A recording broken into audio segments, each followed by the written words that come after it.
20 নম্বর পয়েন্টে স্যার বলেছে mid day মিলের কথা। গতদিন বাজেটে মিড ডে মিলের বরাদ্দ বেড়েছে, এটাকে স্বাগত জানাচ্ছি।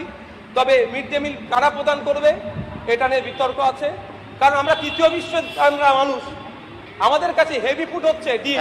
1 মিনিট আছে আর স্যার একটু আমাকে 2-4 মিনিট দিতে হবে, আজকে সময় হবে না। স্যার একটু দেবেন। স্যার আমরা তৃতীয় বিশ্বে আমাদের হেভি ফুড হচ্ছে ডিম, কিন্তু ইসকনের মাধ্যমে যে পরিবেশনের কথা বলা হয়েছে, আমি যতটুকু জানি ইসকন সম্পূর্ণভাবে তারা শাকাহারী। সেক্ষেত্রে তাহলে আমাদের বাড়ির যে ছেলে মেয়েগুলো ওখান থেকে গিয়ে ফিড পেত, অর্থাৎ মিড ডে মিল পেত, তার ক্ষেত্রে কোনো বাধ্যবাধকতা না হয়ে দাঁড়ায়, এটাও স্যার প্রশ্ন থেকে যাচ্ছে। আচ্ছা, আমি না সত্যি বুঝতে পারছি না যে আমার নওশাদ ভাইজানের এই যে মিড ডে মিলের ডিম নেই বলে মানে বা থাকবে না বলে বেশি আপত্তি, নাকি এই মিড ডে মিলটা ইসকন খাওয়াবে বলে বেশি আপত্তি।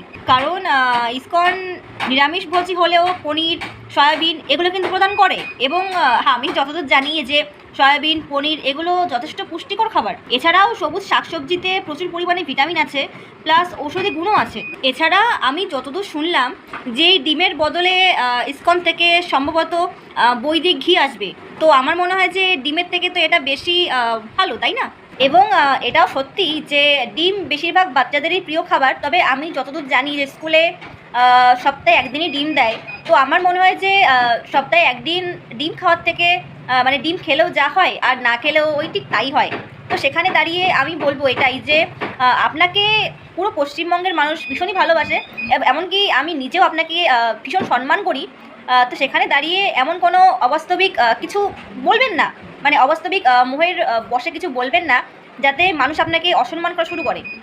আর তাছাড়া সিপিএম বা তৃণমূলের আমলে তো আর আমাদের মিড ডে মিলের সময় ওই দই কাতলা চিকেন মাটন তো দিত না। তো আমার মনে হয় যে যদি বিজেপি সরকার ডিমটা বন্ধ করে দেয় তাহলে বাচ্চাদের খুব একটা ক্ষতি হবে বলে আমার মনে হয় না। তো এরপরেও যদি আপনার মনে হয় যে না ডিম খাওয়ালে ভালো হতো, তাহলে বাড়িতে আপনি ডিম, চিকেন, মাটন যা ইচ্ছা খাওয়ান, কোনো সমস্যা নেই। আমি তো আমাদের মুখ্যমন্ত্রীর এই ডিসিশনে সত্যি ভীষণ সন্তুষ্ট, ভীষণ খুশি হয়েছি যে মিড ডে মিলের দায়িত্ব ইসকনের উপর দেওয়া হয়েছে। কারণ আমি নিজেও ইসকনের খাবার খেয়েছি, তো এটা আমার যথেষ্ট পুষ্টিকর মনে হয়েছে। এবং আমার এটাই মনে হচ্ছে যে ইসকনের খাবার যদি মিড ডে মিলে দেওয়া হয় তাহলে এর থেকে ভালো আর সত্যি কোনো কিছু হতে পারে না।